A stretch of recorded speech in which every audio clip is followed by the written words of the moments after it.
Berikut ini rincian senjata berupa bom buatan Amerika Serikat yang batal dikirim ke Israel. Diketahui pemerintah Amerika Serikat menghentikan pengiriman pasokan amunisi buatan mereka yang ditujukan ke Israel. Seperti dilansir Axios dan Al Arabiya, Senin 6 Mei 2024, penangguhan pasokan amunisi dari Amerika Serikat untuk Israel itu dilaporkan oleh outlet media Amerika Serikat, Axios, yang mengutip sejumlah pejabat Israel yang enggan disebut namanya. Dalam berita tersebut disebutkan keputusan Washington menangguhkan pengiriman senjata membuat para pejabat Tel Aviv khawatir. Dilaporkan juga Amerika Serikat menghentikan pengiriman senjata dalam jumlah besar ke Israel karena kekhawatiran akan potensi penggunaannya di Rafah, kata seorang pejabat kepada media Amerika Serikat Selasa 7 Mei 2024.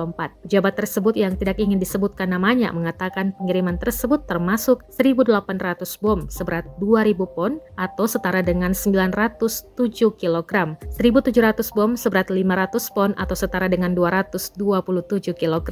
Mengutip Anadolu Agency, pejabat Amerika Serikat itu menekankan kekhawatiran tentang penggunaan bom yang lebih besar di wilayah padat pendudukan di Gaza. Sementara itu, Seoul Amerika Serikat yang menghentikan pengiriman senjata ke Israel dilaporkan bahwa langkah ini telah menimbulkan kekhawatiran yang signifikan di dalam pemerintahan Perdana Menteri Israel Benjamin Netanyahu.